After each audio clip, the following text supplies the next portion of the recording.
ஓம் முருகாவேல் முருகா வெற்றிவேல் முருகா. என் அன்பு குழந்தையே, அப்பா முருகா, பல தோல்விகளை சந்தித்திருக்கின்றேனே, இப்படியே என் வாழ்க்கை சென்று கொண்டிருக்கின்றதே, எனக்கு ஒரு விடிவுகாலம் கொடுக்க மாட்டாயா என்று கதறிக்கொண்டிருக்கும் என்னுடைய குழந்தைக்கு பேரதிர்ஷ்டத்தை கொடுக்க இன்றைய தினத்தில் இக்கணம் உன்னை இந்த எண்ணெய் தொட செய்திருக்கின்றேன்.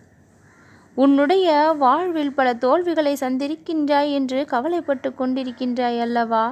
என் அன்பு குழந்தையே, வெற்றியில் கற்றுக்கொள்ளக்கூடிய விஷயங்களை விட தோல்வியில் பல விஷயங்களை கற்றுக்கொண்டிருக்கின்றாய். வெற்றி சொல்லிக் கொடுக்காத உண்மைகளை எல்லாம் தோல்விகள் உனக்கு வெட்ட வெளிச்சமாக போட்டுடைத்திருக்கின்றது. உன்னுடைய வாழ்விற்கு எது எல்லாம் உனக்கு தெரிய வேண்டுமோ அந்த விஷயங்களை எல்லாம் நீ கச்சிதமாக கற்றுக்கொண்டிருக்கின்றாய். உன்னுடைய வாழ்வில் உண்மை, அன்பு, பாசம், நேசம், ஒழுக்கம், நேர்மை, நீதி என்று எல்லாம் இருந்தும் இப்படி கஷ்டப்பட வேண்டிய நிலை இருக்கின்றதே. சுயநலம் இருப்பவர்களும் பிறர் நலமாக வாழக்கூடாது என்ற தீய எண்ணம் கொண்டுள்ளவர்களும், நேர்மை இல்லாதவர்களும், அவர்களிடத்தில் உண்மை இல்லாதவர்களும், அன்பு என்ற பேச்சுக்கே இடமில்லாதவர்களும் வாழ்க்கையில் நன்றாக வாழ்ந்து கொண்டிருக்கின்றார்களே, இது எப்படி சாத்தியப்படுகின்றது என்று கேட்கின்றாயா?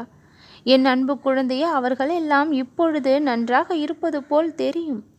ஆனால் அவர்களிடத்தில் இறைவனின் துணை இல்லாததால் காலத்தின் பிடியில் சிக்கிக்கொண்டு தடுமாற முடியாமல் தள்ளாடக்கூடிய காலம் விரைவில் வந்து சேரும்.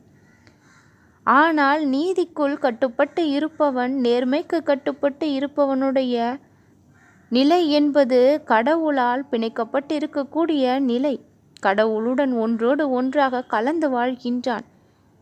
எவ்வளவு பெரிய சிக்கல்கள், சோதனைகளிலும் அவன் மீண்டு வெளிவந்து விடுவான். அப்பொழுது இறைவனுடைய கரங்கள் அவனை தாங்கி பிடிக்க துணை நிற்கும்.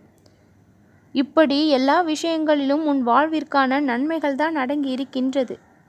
துன்பத்திற்கு அடிப்படை காரணம் தேவையற்ற ஆசைகளும் தேவையில்லாத கற்பனைகளும் தான்.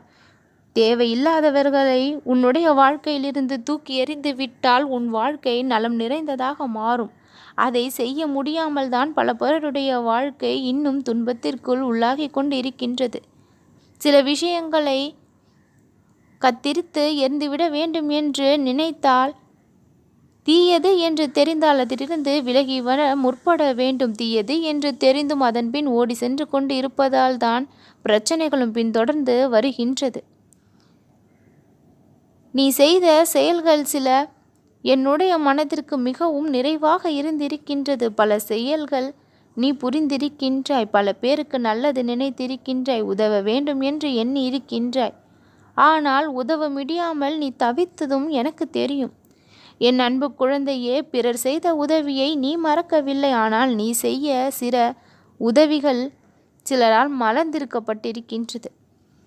எது நடந்த பொழுதிலும் மாமனிதனாக பெருந்தன்மையோடு நடந்து அவர்களை மன்னித்தும் விட்டாய். எப்பேற்பட்ட நல்ல குணத்தையெல்லாம் அடுக்கடுக்காக பெற்றிருந்தும் உன் வாழ்க்கை சோதனையிலேயே சென்று கொண்டிருக்கின்றதல்லவா? அந்த வாழ்க்கையை மாற்றி பேரதிர்ஷ்டத்தை கொடுக்கத்தான் இக்கணம் உன்னை தேடி வந்தேன். இந்த எண்ணெய் தொட செய்தேன், நீயும் தொட்டு விட்டாய். இனி உன் வாழ்க்கையில் நடக்கப் போகும் பேரதிசயங்கள் எல்லாம் நீ ஆச்சரியப்படக்கூடிய அளவில் இருக்கும். மகிழ்ச்சி நிரந்தரமானதாக உன் வாழ்வில் குடிகொள்ளும்படி இனி அனைத்து நிகழ்வுகளும் நடக்கும். உன் மனம் எதையெல்லாம் வேண்டி விரும்பியதோ அத்தனையும் உன் கரம் வந்து சேரும். நீ எதிர்பார்த்த மகிழ்ச்சி உன் வாழ்வில் நிச்சயம் கிடைக்கும். நம்பிக்கையோடு செயல்படு என் குழந்தையே, நல்லதே நடக்கும்.